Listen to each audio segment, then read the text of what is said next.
Hola a todos, mi nombre es Brenda Navarro, soy estudiante del doctorado en el posgrado en Ciencias Matemáticas en el IMAS UNAM. Voy a presentar las expansiones binarias de recíprocos primos, que es un trabajo que he hecho en conjunto con el doctor José María González Barrios y el doctor Raúl Rueda.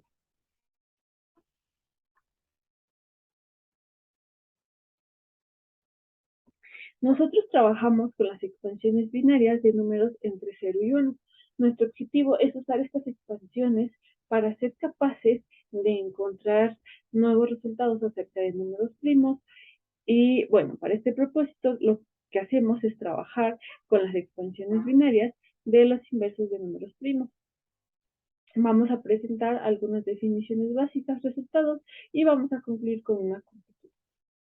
Aunque en la historia existen algunos intentos aislados de crear un sistema binario, quien sistematizó un sistema de base de 2 tal como lo conocemos, hoy día fue Leibniz, quien pensó que era la base más natural.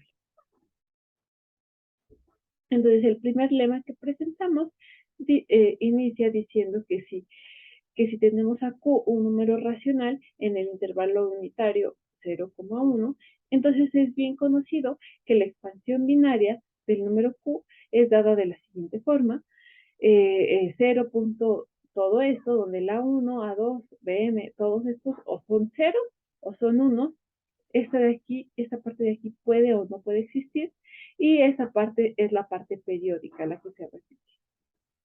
Entonces, aquí estamos considerando al n como el tamaño del periodo más corto posible de la expansión binaria.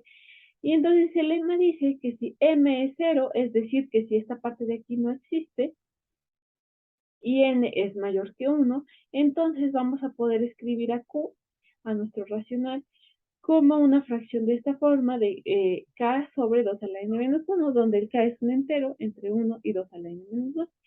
Y de forma recíproca, ahora si tenemos a q una fracción de esta forma, con k entre 1 y 2 a la n menos 2, entonces lo que va a ocurrir es que en su expansión binaria no va a existir esta parte de aquí, o sea, el m va a ser 0, y el tamaño del periodo más corto posible, r, de q, va a ser un divisor de n. Es casi al regreso, solo que no podemos garantizar que el periodo sea exactamente n, sino solo un divisor de n. Y como corolario tenemos el siguiente resultado. Si P es un número primo más grande que 2, entonces de forma trivial se satisface esta desigualdad, y además se cumple que 1 entre P se puede escribir como una fracción de esta forma, como una R sobre 2 a la P menos 1, con R un entero entre 1 y este número de aquí, y además 1 entre P va a tener una expansión binaria de esta forma. Donde el P menos 1 puede no ser el tamaño del periodo más corto posible. Solo sabemos que se puede escribir así, y puede no ser el más corto posible. Y también el corolario dice que el B1 tiene que ser 0 y el B sub P menos 1 tiene que ser 1. Entonces, un ejemplo de esto es, por ejemplo, el 3. Tenemos que la expansión binaria de un tercio está aquí, y el tamaño del periodo más pequeño es 2, que sí coincide con P menos 1. Ahora, para P igual a 5, la expansión binaria de un quinto se escribe de esta forma, y de nuevo su expansión, el periodo más pequeño es 4, que sí coincide con P menos 1, pero en cambio, para P igual a 7, en este caso un séptimo, tiene esta expansión binaria que es de tamaño P menos 1, pero no es la más corta posible, porque la más corta posible sería esta de aquí, ¿no? Que es de tamaño 3. Lo que sí pasa es que el 3 divide pues al P menos 1, que en este caso es 6. Y bueno, eso deriva a la siguiente definición, que dice que si tenemos a P un número primo, entonces vamos a decir que P es un primo largo si solo si P no divide a 2 a la Q menos 1 para cualquier Q menor que P.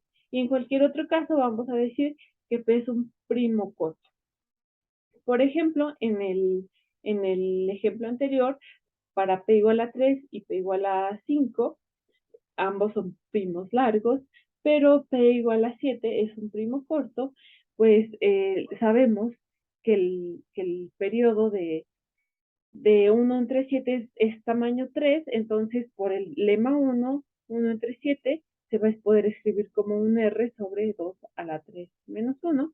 Esto es que se va a tener que 7 divide a 2 a la 3 menos 1. Entonces ya dividió a uno menor que el P. Y bueno, ahora tenemos el siguiente lema, que dice que si tenemos a P y a Q dos números naturales, tales que Q divide a P, entonces se va a cumplir que 2 a la Q menos 1 va a dividir a 2 a la P menos 1. Y vamos a mostrar un ejemplo de cómo se hace el lema 1.4. Si nosotros quisiéramos encontrar la descomposición en primos de este número 2 a la 40 menos 1, por el lema anterior, pues podríamos buscar los divisores de 40, que son todos estos de aquí. Y entonces por el lema sabemos que todos estos van a dividir a 2 a la 40 menos 1.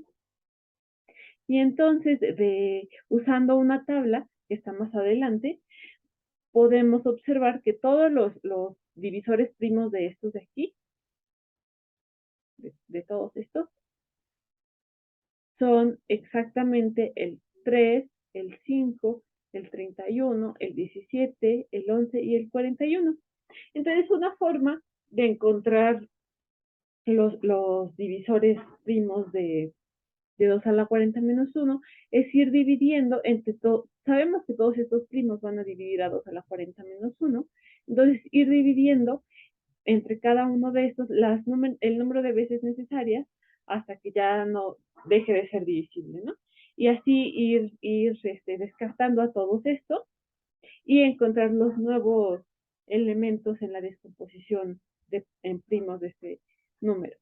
Entonces, por ejemplo, aquí lo que hicimos fue multiplicar por el producto dividir por el producto de todos estos primos, nos dio este número, y luego dividimos de nuevo por el 5, ya no era divisible entre 3, dividimos entre 5, y ya nos dio este número que ya resultó ser un primo nuevo. Y ya encontramos todos los elementos de la descomposición.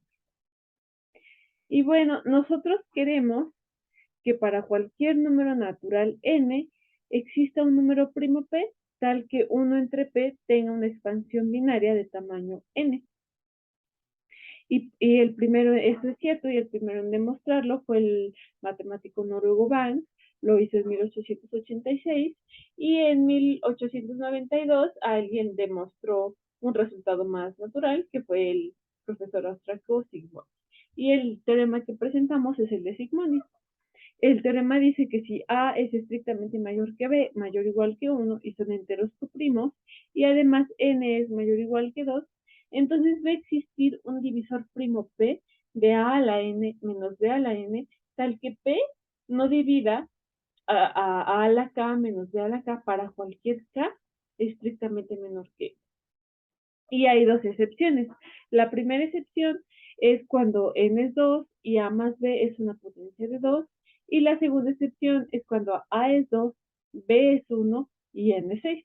Esta es la que a nosotros nos interesa, porque justo nosotros estamos pensando en potencias de 2 menos 1, ¿no? Que sería como esta forma de aquí.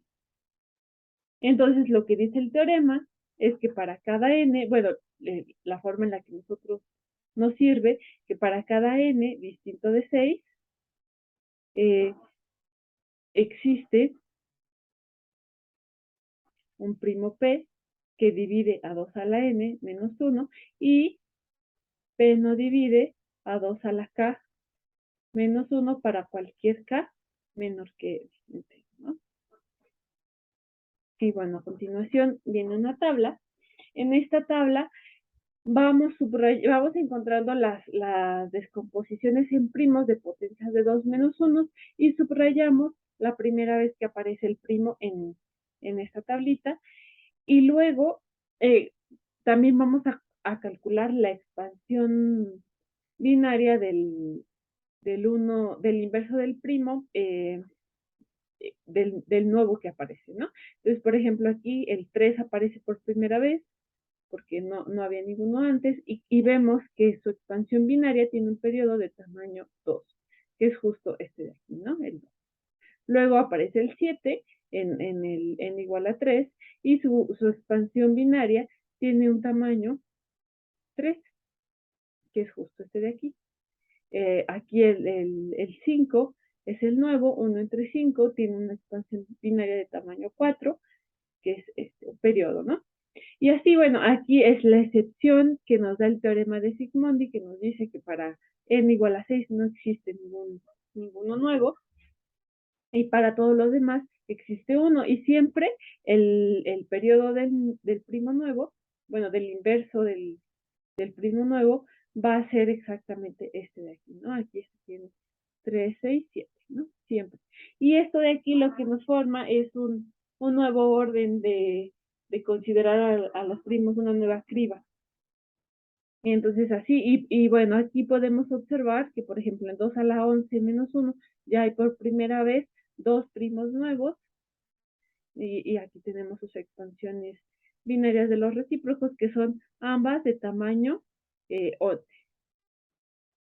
11, las dos. ¿Ves?